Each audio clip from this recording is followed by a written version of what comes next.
नमस्कार दोस्तों, स्वागत है आप सभी का हमारे यूट्यूब चैनल ऑब्जेक्टिव सेंटर पर।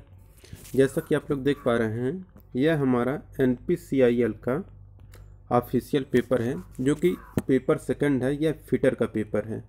तो फिटर का ये पेपर है जो एग्ज़ाम हुआ था आपका 11/6/2019 को। तो उसी का ये ऑफिशियल पेपर है। तो कैसे आया था क्वेश्चन, उसके बारे में हम लोग देख लेते हैं।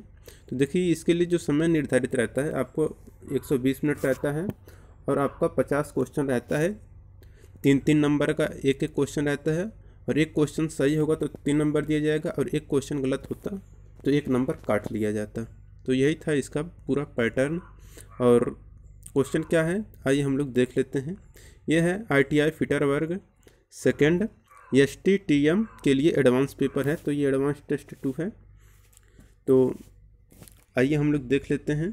पहला क्वेश्चन यहाँ पे है कि 1 इंच इक्वल टू कितना सेंटीमीटर होता है, आपको बताना है। तो आपको पता होगा कि 1 इंच बराबर 2.54 सेंटीमीटर होता है। तो यहाँ पर बी आंसर इसका करेक्ट हो जाएगा।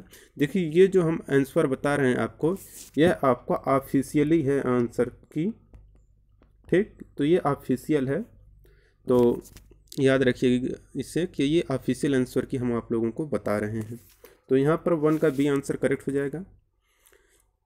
दूसरा है कि 1 माइक्रोमीटर में प्लस 0.02 mm की त्रुटि है जब माइक्रोमीटर 25.41 mm पड़ता है, तो mm में सही मान क्या होगा। तो देखिए, इसके लिए जो सही मान होगा वह आपका 25.39 होगा। क्यों होगा? क्योंकि देखिए, जब ये आपका त्रुटि अगर आपका पॉजिटिव रहता है तो हम लोग क्या करते हैं, जो पढ़ता है उसको घटा देते हैं, और जब त्रुटि नेगेटिव रहता है तो उसे हम लोग जोड़ देते हैं। तो ये 25.41 में से प्लस 0.02 अगर घट जाएगा तो ये हमारा 25.39 आ जाएगा।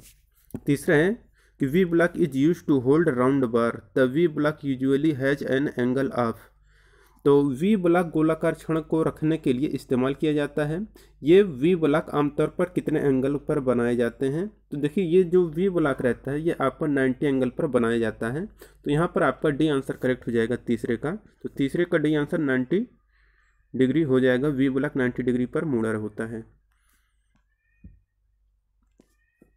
अब चौथा क्वेश्चन है, the operation of threading in a drilling hole is called. Drill में किए गए छिद्र में थ्रेडिंग प्रक्रिया को क्या कहा जाता है।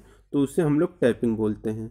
तो 4 का यहाँ पर ए आंसर करेक्ट हो जाएगा कि जब अगर कोई पहले से ड्रिल किया हुआ है और फिर उसमें हम लोग जब थ्रेडिंग करते हैं तो हमारा टैपिंग कहलाता है। पांचवा क्वेश्चन है कि while grinding one must use. Grinding के समय किसका उपयोग करना चाहिए। ऑप्शन है dark glass screen, safety goggle, welding helmet, sun goggle. तो देखिए, ग्राइंडिंग करते समय क्या करना चाहिए कि जो सेफ्टी गॉगल होता है, यानी कि जो सेफ्टी चश्मा होता है, उसी का प्रयोग हमें करना चाहिए ग्राइंडिंग करने के समय। तो यहाँ पर भी आंसर इसका करेक्ट हो जाएगा। छठा क्वेश्चन है, a bearing has nomenclature 6310 ZZ, here 10 is related to dot dot dot of the bearing. एक बियरिंग का नामकरण 6310 ZZ है। यहाँ 10 बियरिंग के डट डट डट से संबंधित है। Length, inner diameter, size, outer diameter. तो देखिए, यहाँ पर ये जो 10 है ना, लास्ट का 2 डिजिट, यह बताता है आपका इनर डायमीटर को। तो इनर डायमीटर यानी कि भीतरी व्यास को बताता है, ये जो 10 रहता है। तो यहाँ पर बी आपका करेक्ट आंसर हो जाएगा, इनर डायमीटर। अब है 7वां क्वेश्चन कि the quality control allow at the most 0.4% defective parts, how many defective parts can be allowed in the production of 500 parts. गुणवत्ता नियंत्रण केवल 0.4% दोषपूर्ण भागों की अनुमति देता है।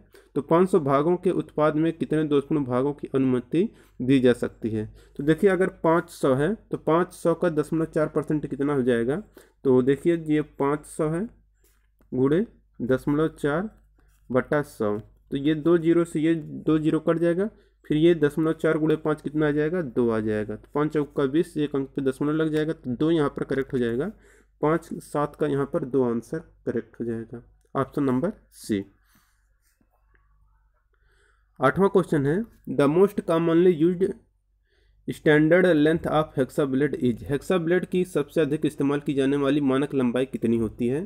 तो देखिए जो हेक्सा ब्लेड सबसे ज़्यादा इस्तेमाल किया जाता है उसकी जो लंबाई होती है वह 12 इंच का होता है, और आपको पता होगा कि 1 इंच बराबर 2.54 सेंटीमीटर होता है। 9वां क्वेश्चन है which of the weakest element in A flange coupling joint, flange coupling में सबसे कमजोर अंश कौन सा है? तो फ्लैंज शाफ्ट की बोल्ट। तो देखिए फ्लैंज कपलिंग में जो सबसे कमजोर अंश होता है वह आपका की होता है। 10वां क्वेश्चन है which of the following is used for transmission of mechanical power, यांत्रिक शक्ति के पारेषण के लिए निम्न में से किसका उपयोग किया जाता है? चैन का, बेल्ट का, कपलिंग का, इनमें से सभी का।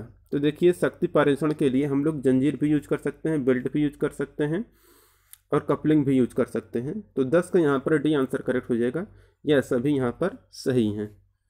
अब इसके बाद 11 नंबर का क्वेश्चन आता है rust is form from reaction of iron and which, लोहे और किस से क्रिया की प्रतिक्रिया से जंग बनता है? तो देखिए जो जंग बनता है यह लोहा और ऑक्सीजन जब दोनों आपस में मिलते हैं तभी जंग लगता है।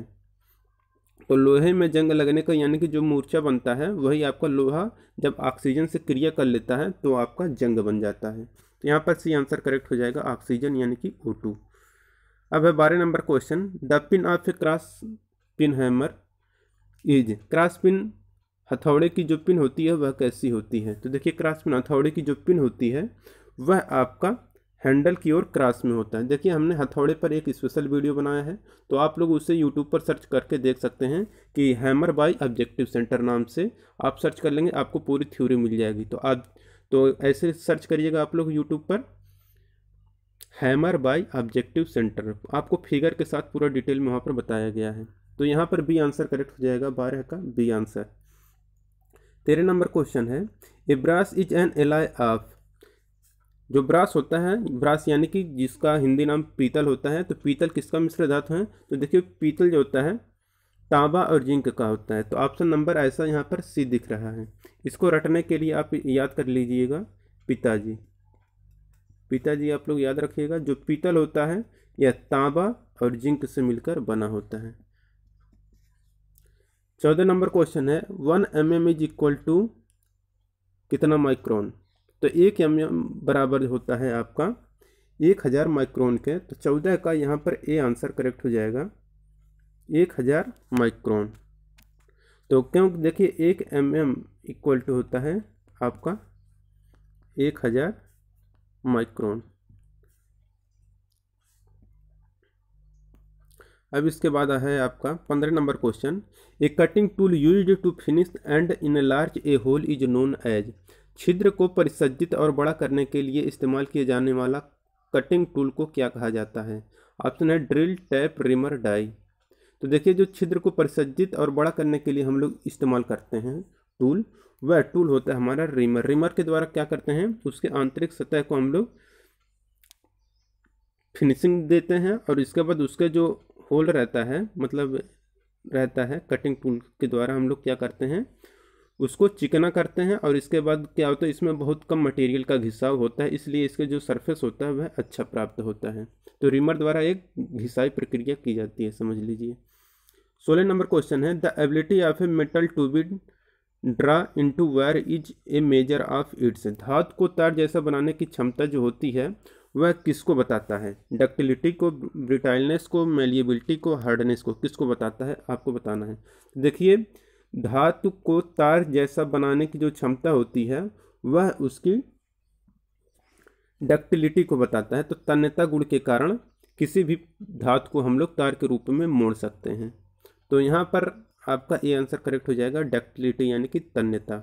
17 नंबर क्वेश्चन है the angle which is less than 90 degree is called, जो एंगल 90 डिग्री से कम होता है उसे हम लोग क्या कहते हैं? तो देखिए जो 90 डिग्री से कम होगा उससे हम लोग न्यून कोण कहेंगे, जो 90 डिग्री का होगा उससे हम लोग सम कोण कहेंगे, और जो 90 डिग्री से अधिक होगा वह अधिक कोण होता है, और जो 180 डिग्री का होता है उससे हम लोग रीज कोण कहते हैं।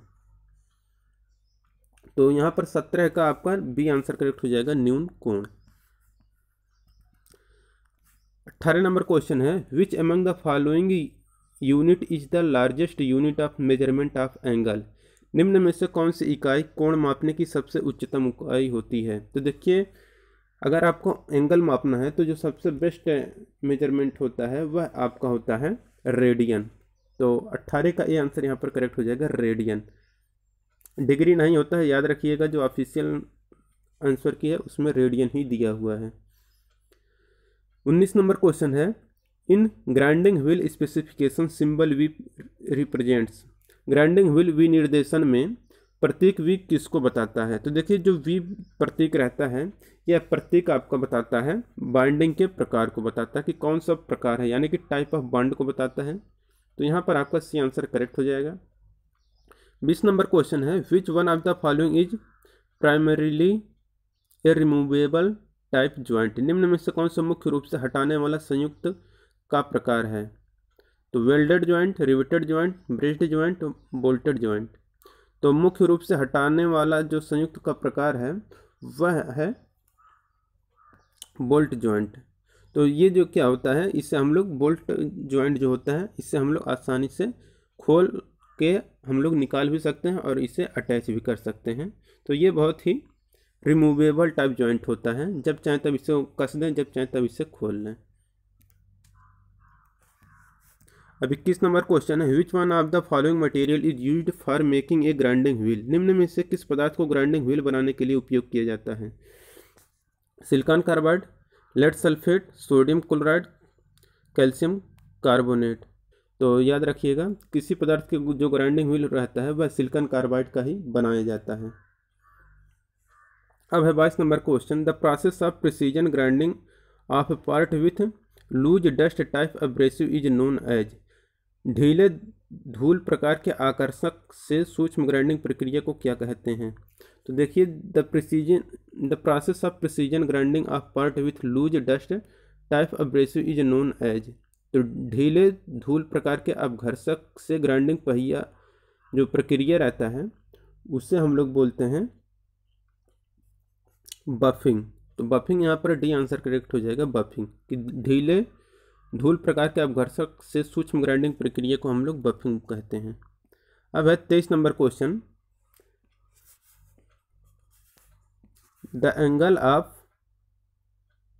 The point angle of general purpose twist drill is. सामान्य उद्देश्यों के लिए इस्तेमाल की जाने वाली ट्विस्ट ड्रिल का बिंदु एंगल कितना होता है? तो सामान्य उद्देश्यों के लिए इस्तेमाल की जाने वाली जो ट्विस्ट ड्रिल का बिंदु एंगल होता है यह होता है 118 डिग्री। तो 118 डिग्री यहाँ पर 23 का बी आंसर करेक्ट हो जाएगा। 24 नंबर क्वेश्चन है, the grain size of A grinding wheel is indicated by number. Very fine grain size is indicated by which number. तो ग्राइंडिंग व्हील के कण का माप संख्याओं से सूचित किया जाता है। बहुत बारीक कण का माप किस संख्या से सूचित किया जाता है? तो जो बहुत बारीक कण होता है वह 220 से 600 के बीच में सूचित किया जाता है। 25 नंबर क्वेश्चन है, विच मटेरियल इज हाईली ब्रिटाइल। कौन सा पदार्थ सबसे ज़्यादा भंगुर है, आपको बताना है। Copper, lead, carbon, steel, cast iron.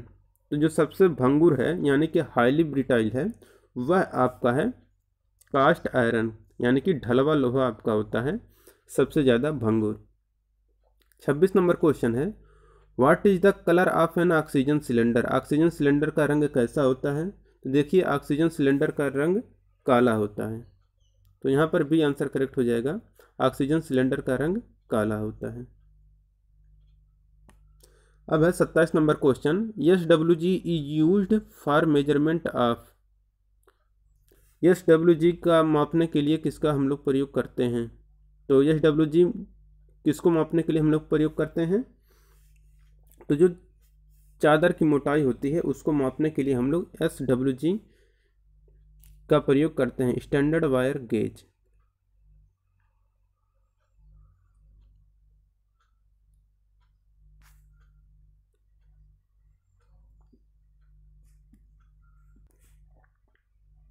दोस्तों, यहाँ पर हो गया हमारा कि SWG का मेजर जो हम लोग करते हैं यह चादर की मोटाई को नापने के लिए हम लोग करते हैं। तो 27 का बी आंसर यहाँ पर करेक्ट हो गया। अब चलते हैं नेक्स्ट क्वेश्चन पे, 28 नंबर के क्वेश्चन पे।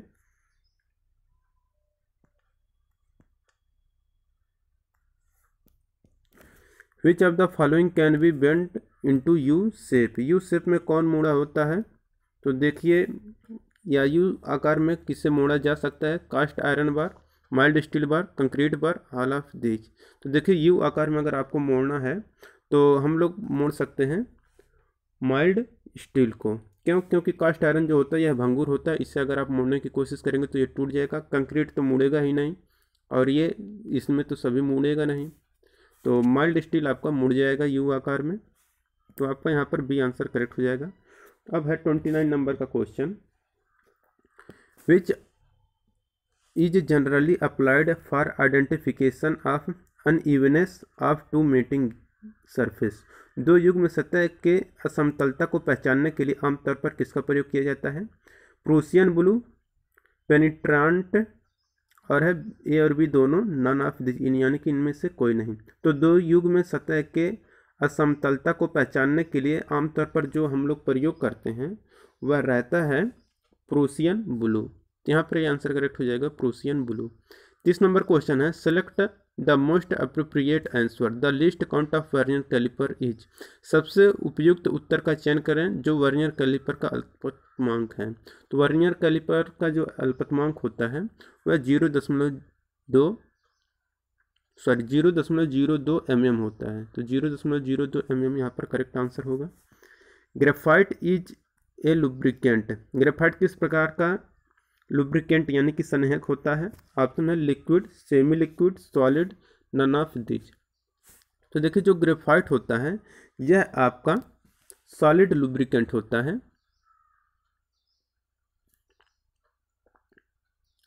32 नंबर क्वेश्चन है, और देखिए जो सेमी लिक्विड होता है यह आपका ग्रीस होता है। तो ग्रीस आपका सेमी लिक्विड होता है और जो ग्रेफाइट होता है यह आपका सॉलिड होता है।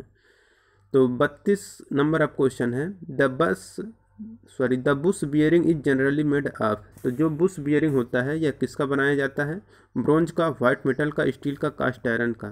तो जो बुश बियरिंग होता है यह बनाया जाता है ब्रोंज का। तो बुश बियरिंग जो होता है तो वह ब्रोंज यानी कि कांसे का बनाया जाता है। 33 नंबर क्वेश्चन है, millilitre scale in a micrometer is marked as. एक माइक्रोमीटर में मिलीमीटर स्केल को किस पर चिन्हित किया जाता है? Spindle, ratchet, thimble, barrel. तो इसे हम लोग करते हैं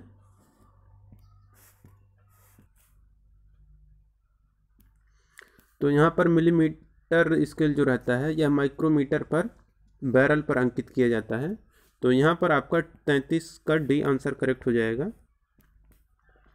अब है 34 number question, the diameter of a hole is measured by. एक छिद्र का व्यास किसके द्वारा मापा जाता है? डेप्थ माइक्रोमीटर द्वारा, डायल गेज द्वारा, इनसाइड माइक्रोमीटर द्वारा, आउटसाइड माइक्रोमीटर द्वारा। तो देखिए, 1 मिलीमीटर में जो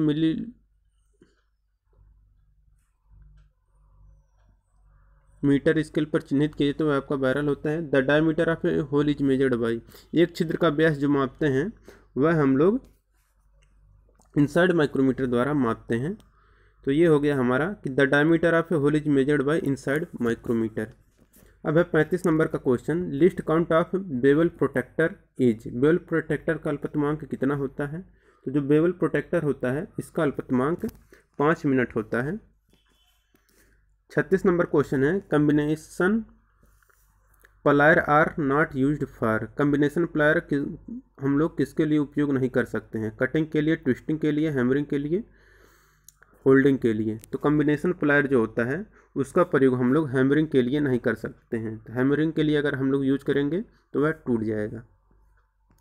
37 नंबर क्वेश्चन है, a tap is broken at the surface of the work piece, the broken tap can be removed by using. Workpiece की सतह से एक टैप टूट गया है, इस टूटे हुए टैप को डॉट का उपयोग करके निकाला जा सकता है। Punch, cutting plier, text extractor, tap extractor, welding. तो वर्कपीस की सतह से एक टैप टूट गया है, इस टूटे हुए टैप को निकालने के लिए हम लोग जिसका यूज करते हैं वह टैप एक्सट्रैक्टर रहता है। तो टैप निष्कासक यहाँ पर करेक्ट आंसर हो जाएगा। 38 नंबर क्वेश्चन है, choose most appropriate answer, desirable hardness in A file is generally. सबसे उपयुक्त आंसर को आपको चुनना है जो किसी फाइल में वांछनीय कठोरता आमतौर पर होती है। तो देखिए जो फाइल में जो वांछनीय कठोरता होती है यह लगभग आपका कितना होता है, 60 HRC होता है। 39 नंबर क्वेश्चन है, which of the following can not be used for locking of A bolt. Bolt को लॉक करने के लिए निम्न में से किसका उपयोग नहीं किया जा सकता है। तो बोल्ट को लॉक करने के लिए हम लोग जिसका यूज नहीं कर सकते हैं वह रहता है स्पैनर। स्पैनर का प्रयोग हम लोग bolt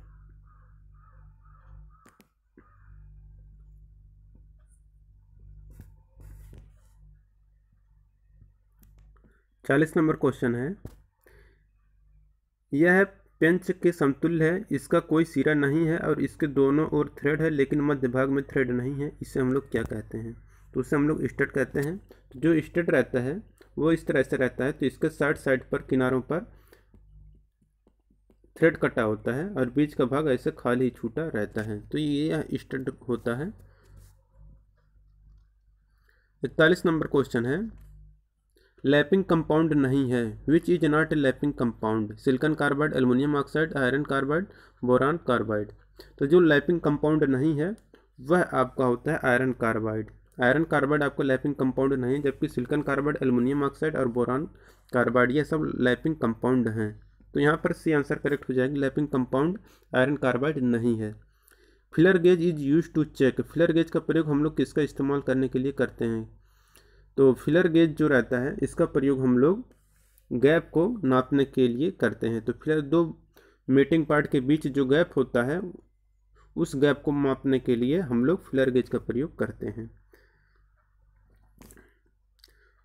which of the following is not a cutting tool material. निम्न में से कौन सा कटिंग टूल बनाने वाला पदार्थ नहीं है। High speed steel, tungsten carbide, ceramic, rot iron. तो कटिंग टूल बनाने वाला जो पदार्थ नहीं है वह आपका राट आयरन है, यानी कि पिटवा लोहा आपका कटिंग टूल बनाने वाला मटेरियल नहीं है। 44 नंबर क्वेश्चन है, what is the value of thread angle of metric thread in degree. Metric thread में थ्रेड का एंगल कितना डिग्री होता है। तो देखिए जो मीट्रिक थ्रेड होता है इसमें जो थ्रेड एंगल होता है वह 60 डिग्री होता है। तो 44 का ये आंसर यहाँ पर करेक्ट हो जाएगा। 45 नंबर क्वेश्चन है, which of the following is not attracted by a magnet. निम्न में से कौन सा पदार्थ चुंबक के द्वारा आकर्षित नहीं होता। तो चुंबक के द्वारा जो आकर्षित नहीं होता है वह आपका SS16 होता है। तो SS16 यह आपका जो पदार्थ होता है यह चुंबक द्वारा आकर्षित नहीं होता है, जबकि SS410 और कार्बन स्टील यह सब क्या है कि आपका चुंबक द्वारा आकर्षित हो जाता है। Gajan pin is called. Gajan pin को और किस नाम से जाना जाता है। तो देखिए जो गजन पिन रहता है, गाइड पिन है, ये गाइड पिन जो रहता है इसे हम लोग डॉवेल पिन के नाम से भी जानते हैं। तो guide pin is also known as dowel pin. Stainless steel is generally made of iron and which. Stainless steel आमतौर पर लोहा और किससे बनाया जाता है। तो देखिए स्टेनलेस स्टील जो रहता है यह आपका आयरन और क्रोमियम से मिलकर बनाया जाता है, जिससे कि जो आयरन स्टेनलेस स्टील रहता है उसमें जंग नहीं लगता है। तो जंग से बचाने के लिए उसमें हम लोग क्रोमियम का इस्तेमाल करते हैं। Chemical formula of acetylene is. Acetylene का रासायनिक सूत्र क्या होता है। तो देखिए जो एसिटिलीन होता है उसका सूत्र होता है C2H2, और ये तो आपको पता है यह मीथेन का है और यह आपका कार्बन मोनोऑक्साइड का है। 49 नंबर क्वेश्चन है, कन्वर्ट 4/5 इंटू डेसिमल। तो 4/5 को दशमलव में बदलना है। तो देखिए 4/5 को अगर आपको दशमलव में बदलना है तो 5 8 40 यानी कि 0.8 हो जाएगा। Correct answer option number D. 50 number question है, choose most appropriate option full form of PSI। PSI का जो फुल फॉर्म होता है पर स्क्वायर इंच, डट डट डट यहाँ पर स्क्वायर इंच जो दिया है तो ये होता है आपका पाउंड पर स्क्वायर इंच होता है। तो ये यहाँ पर ये आंसर करेक्ट हो जाएगा। तो दोस्तों ये जो था ये हमारा NPCIL का ऑफिशियल पेपर था जो कि फिटर के लिए था, और ये जो एग्ज़ाम हुआ था 11/6/2019 को हुआ था। तो अब अगला पार्ट भी हम लोग देखेंगे मतलब अगले पेपर का, जैसे टर्नर हो जाएगा, वेल्डर हो जाएगा, इन सब का पेपर हम लोग देखेंगे नेक्स्ट वीडियो में। Thank you.